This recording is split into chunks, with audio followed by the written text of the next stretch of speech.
बादब बामुलाहज़ा में मैं फ़ज़ल इमाम मलिक।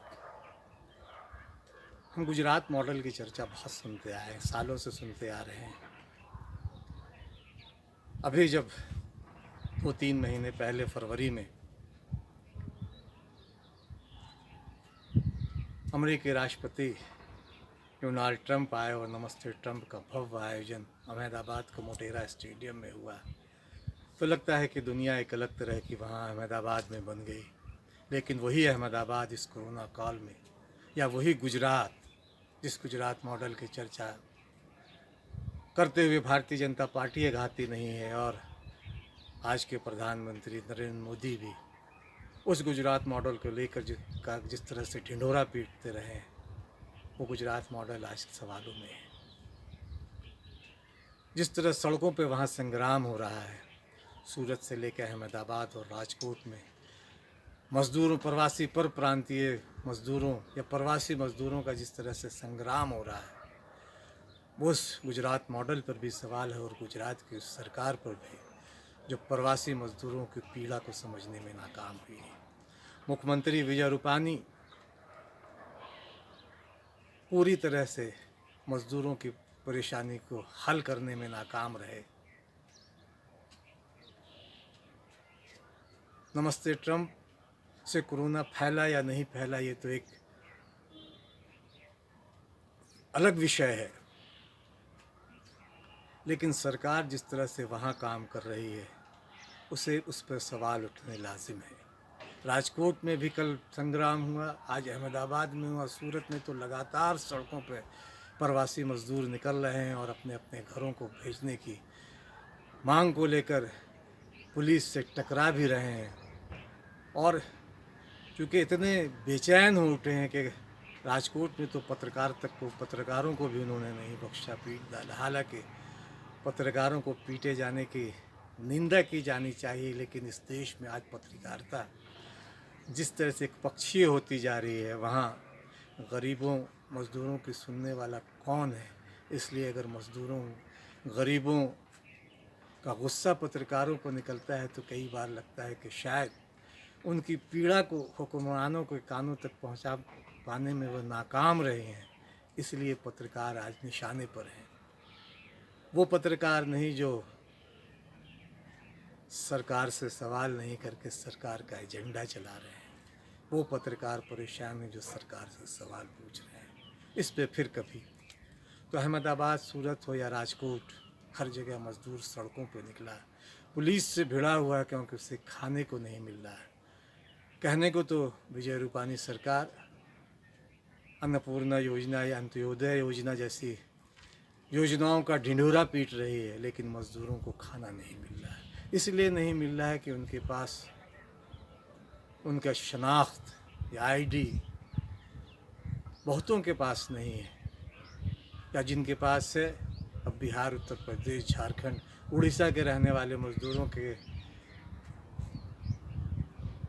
पास तो वहाँ के राज्यों का आधार कार्ड भी है, शनाख्ती कार्ड भी है, आईडी भी है, जो यहाँ काम नहीं कर रहा है। इसलिए वो परेशान है, भूख से परेशान है। घर जाने की ललक तो है ही, घर जाने के लेके उनकी बेचैनी तो है ही, और यही बेचैनी गुस्से में बदलता है और फिर वो गुस्सा सड़कों पे फूट पड़ता है। विजय रूपानी की सरकार मज़दूरों के गुस्से को पढ़ने में नाकाम रही है। अगर पढ़ पाती तो रोज़ संग्राम नहीं होते। मुख्य धारा के चैनलों के लिए मुंबई कुर्ला बांद्रा स्टेशन पे मज़दूरों को जमा होना तो खबर होती है, लेकिन सूरत, अहमदाबाद या राजकोट में सड़कों पर संग्राम करते मज़दूरों की खबरें उनके लिए बहुत ज़्यादा महत्वपूर्ण नहीं लगती। इसलिए नहीं लगती कि इन मज़दूरों के संग्राम के वक्त वहाँ कोई मस्जिद दिखाई नहीं देती है। तो मज़दूरों का संग्राम लगातार जारी है। स्वयंसेवी संगठन सरकार से ज़्यादा वहाँ काम कर रहे हैं मज़दूरों के लिए, लेकिन उनकी भी अपनी एक सीमा होती है।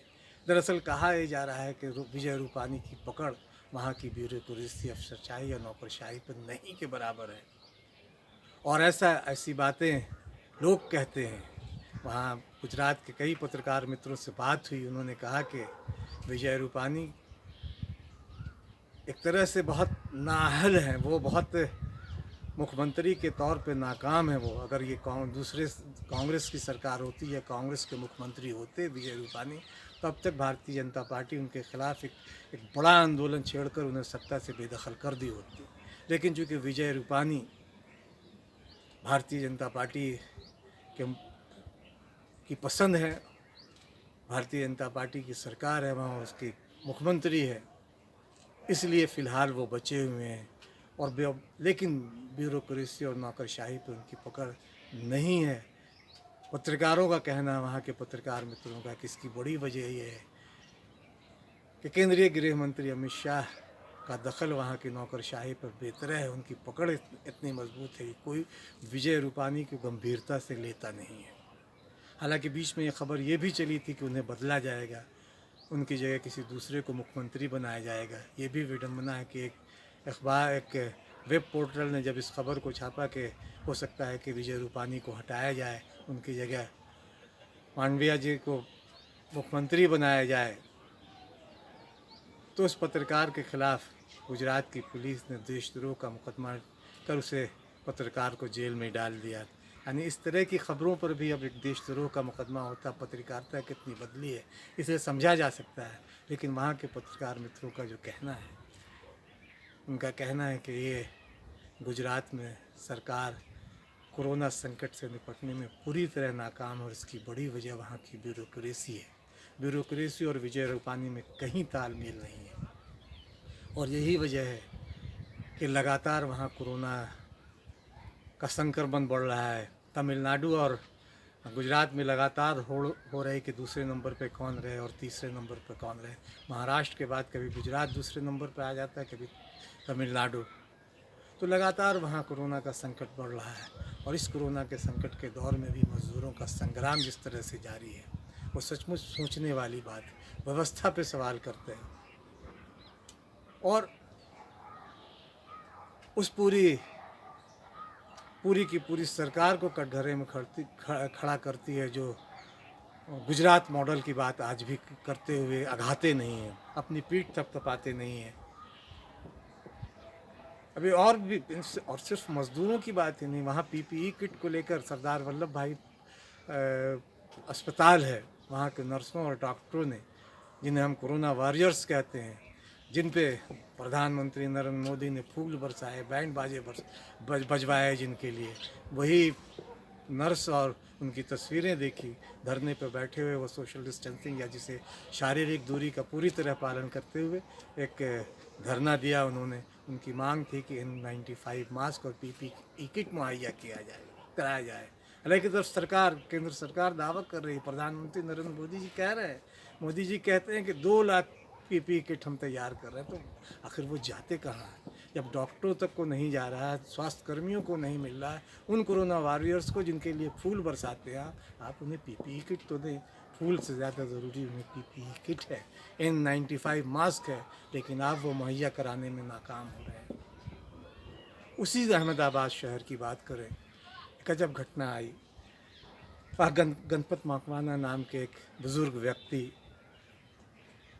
10 अप्रैल के आसपास को उन्हें खांसी वगैरह की शिकायत होती है, अस्पताल ले जाता है, अस्पताल में उन्हें क्वारंटीन किया जाता है, एकांतवास में भेज दिया जाता है, आइसोलेशन में रखा जाता है और फिर उन्हें पता चलता है कि पॉजिटिव है। फिर उनके घर वालों को भी इसी तरह से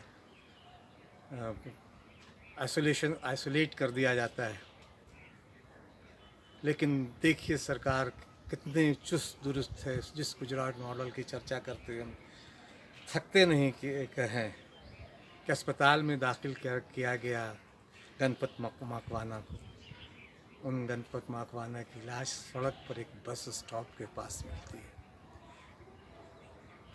सचमुच एक शर्मिंदा करने वाले हालात हैं कि एक सरकारी अस्पताल में दाखिल एक मरीज़ की लाश जो कोरोना पॉजिटिव पाया जाता है, उसकी लाश सड़क पे मिलती है।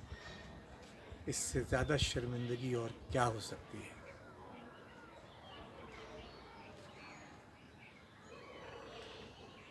इससे ये भी समझ सकते हैं हम तमाम लोग कि चाहे वो देश के स्तर पे हो, राज्यों के स्तर पे, कि हम कोरोना से कैसे लड़ रहे हैं, कैसे लड़ा जा रहा है कोरोना के ख़िलाफ़। कहते हैं कि हम लड़ाई लड़ रहे हैं, लेकिन अगर ये लड़ाई लड़ने का तरीका है तो व्यवस्था पे सवाल ही तो है। मामला गुजरात का है, उस गुजरात का जहाँ को लेके बहुत ढिंढोरा पीटा गया। गुजरात मॉडल की बात मैंने शुरू में ही की कि गुजरात मॉडल का ढिंढोरा इतना पीटा गया। अहमदाबाद जाना हुआ था बीच में,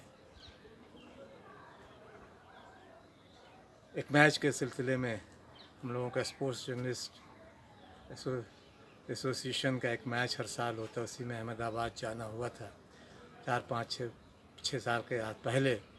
उस अहमदाबाद की तस्वीर बहुत अच्छी लेके जहन में गए थे, लेकिन ऐसा कुछ भी वहाँ नहीं दिखाई दिया, जिसे लेकर गुजरात मॉडल की बात बबांगे दहल चीख चिल्ला के मैं कहूँ कि हाँ, गुजरात में इतनी तरक्की हुई, उसी तरह की सड़कें, उसी तरह की गलियाँ, उसी तरह की झोपड़ियाँ वहाँ भी दिखाई दी। कुछ लोगों के लिए हो सकता है कि गुजरात मॉडल रहा हो, लेकिन वहाँ के अधिकांश लोगों के लिए गुजरात मॉडल फेल ही कहा जा सकता है। हाँ, कह सकते हैं, वो कपड़ों से जो पहचानने की बात हमारे प्रधानमंत्री कहते हैं, उस मामले में गुजरात मॉडल अव्वल कहा जा सकता है। लेकिन बाकी जो गरीबी के मामले में, गरीबों को सुविधाएं देने के मामले में, या दूसरे सुविधाएं, आधारभूत सुविधाएं दूसरों को देने के मामले में गुजरात दूसरे राज्यों से बहुत अलग नहीं है। लेकिन अब वही गुजरात मॉडल देश में भी लागू हो चुका है। इसलिए हम तमाम ज़रूरी है कि हम विशेष रूप से सतर्क रहें, क्योंकि ये नया इंडिया है भाई। इस नए इंडिया में नए सपने दिखाए जा रहे हैं, चमकदार सपने। उन सपनों की हकीकत क्या है, हम पिछले 6 साल से देख रहे हैं। और अब तो उन सपनों में एक और नई बात जुड़ गई है। हालांकि अगर विज्ञापन की भाषा में बात करूं तो नया फंडा जुड़ गया है कि आत्मनिर्भर भारत। सड़कों पे मज़दूरों को चलते हुए, या गुजरात में सड़कों पर संग्राम करते हुए मज़दूरों को देख के आत्मनिर्भरता का बहुत शिद्दत के साथ एहसास होता है। फिर भी कह रहे हैं कि गुजरात मॉडल देश में लागू है तो आत्मनिर्भर बने। घरबंदी, तालाबंदी, लॉकडाउन में कोई भी किसी तरह का जोखिम ना ले, घर में रहें। करना कुछ नहीं है, लेकिन डरना ज़रूर है। हाकिमों से भी डरें, क्योंकि हाकिम पता नहीं कब नया टास्क दे दें, और हम इस टास्क में मगन कुछ ऐसा करते रहें कि सरकार भी खुश हो और हम भी खुश हों। मोगैम्बो खुश हुआ टाइप की तरह मोगैम्बो कभी आते हैं, मोगैम्बो की तरह कोई सरकार चलाने वाले लोग आते हैं, कहते हैं कि ये करो ताकि हम खुश रहें। सड़कों पे पसरा हुआ मातम, सड़कों पे चीखती आवाज़ें। गुजरात मॉडल गुजरात में ख़त्म हो रहा है, देश की बात तो जाने दे, लेकिन फिर भी कहा यह जा रहा है कि देश में गुजरात मॉडल लागू है। हम आत्मनिर्भर बनने के लिए कर्ज दे रहे हैं, कर्ज को राइट ऑफ कर रहे हैं। ये हमारा मॉडल है, जहाँ कुछ लोगों को, कुछ घरानों को हम सारी सुविधाएं दे रहे हैं, और देश की एक बड़ी आबादी जो आज सड़कों पर पैदल चलती हुई अपने अपने घरों को जा रही है, उनके लिए ठन ठन गोपाल है। सोचिए, आप भी विचार कीजिए कि मोगैम्बो को खुश रखना है या देश को आगे बढ़ाना है, समाज को आगे बढ़ाना है, किसानों, मज़दूरों, गरीबों को खुश रखना है। सरकारें खुश हों, उससे ज़्यादा ज़रूरी है कि गरीब खुश हो, किसान खुश हो, मज़दूर खुश हो, क्योंकि उनकी खुशी में ही उन्हें खुशी मिलेगी तो देश विकास पे आगे बढ़ेगा। जो अर्थव्यवस्था पटरी से बेपटरी हो गई है, वो पटरी पे लौटेगा, क्योंकि देश के निर्माण में उन गरीबों, मजदूरों, किसानों का बड़ा योगदान है। इसे आपको भी समझना होगा। आप अगर इसे समझते हैं तो इसे लाइक, शेयर और सब्सक्राइब करें।